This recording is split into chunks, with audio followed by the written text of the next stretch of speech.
Yes. And also, can we also get another song for On the Fly for next year? You know, you could like, Sure. Yeah. Just a commissioning situation. That's amazing. All right, we got one more story for you before intermission, which is just like your chance to, I don't know, get out if you can and get another drink or something, go to the bathroom. It'll be quick, and Lou Hill will be back with another song for us. But before that, we got David.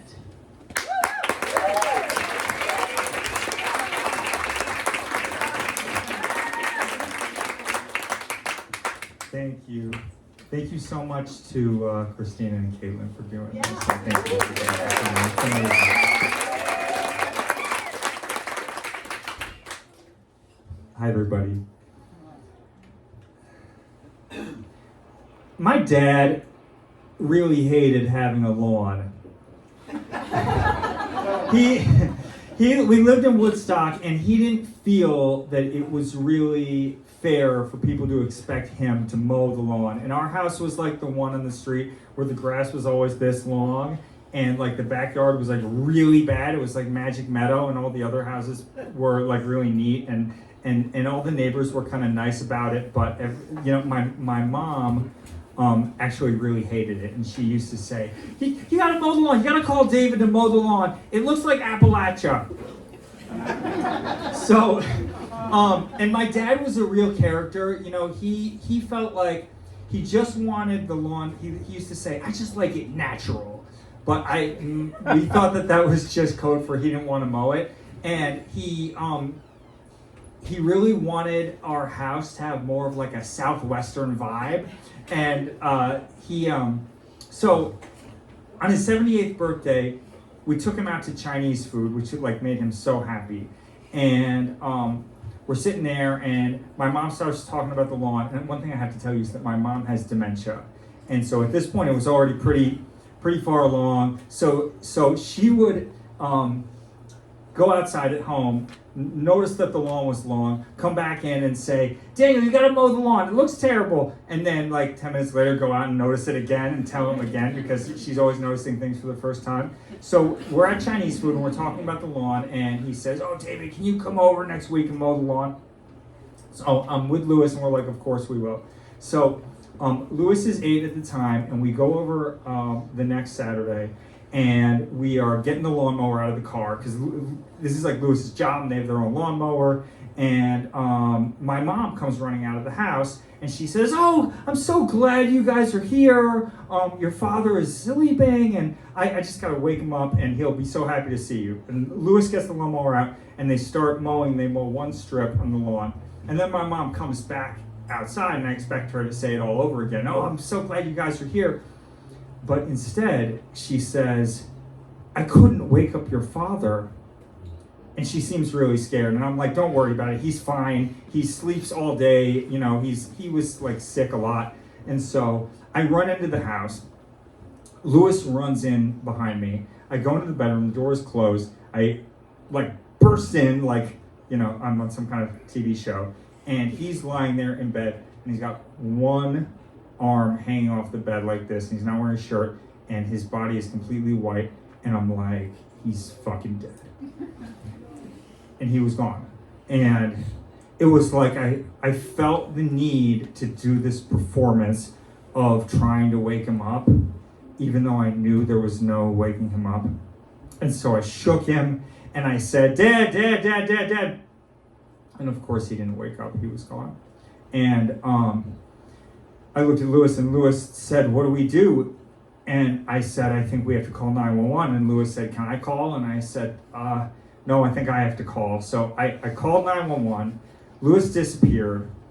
The person answered the call, and I said, hi, I think my dad just died, but I'm not sure. But I said I wasn't sure because I wanted them to still come really fast. And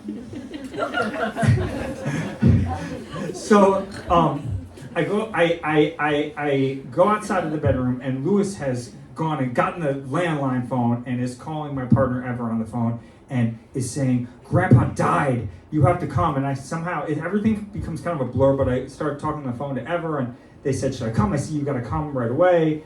And then one thing that I never realized about this is that when someone dies, the people at 911 must tell the police, because all of a sudden, all of these police showed up. And we lived on this is a little street in Woodstock, and there were like 3 or 4 police cars going down the street with their lights on in the middle of Saturday. And the police are in the house, and they're asking me all these questions. And my mom is going, I didn't do anything. It wasn't, and like she kind of kept realizing that my dad had died, and she thought that they were there to accuse her of doing it.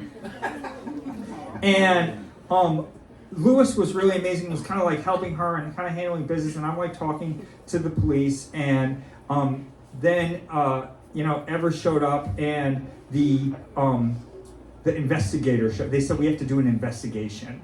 And this detective shows up, but one thing is like all the police were like 20, and the investigator, the inspector or whatever, the detective was like 20 also, and he had me come out to his car, which was like a black, sedan. He was wearing like a kind of a silver suit. It was so surreal, and I'm sitting there, and he's asking me all of these questions, and I'm just like, what do I do?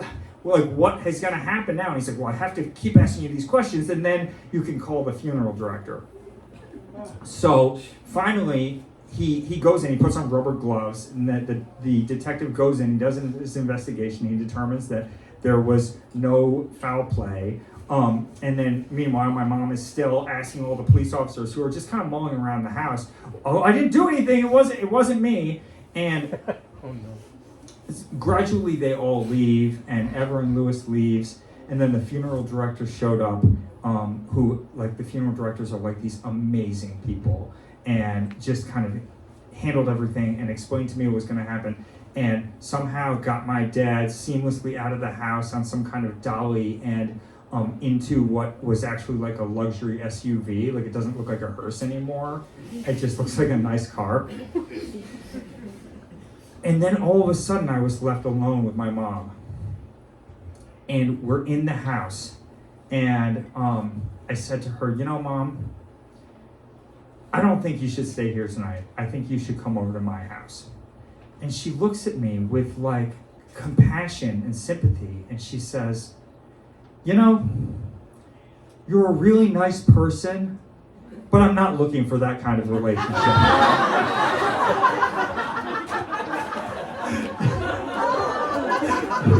And so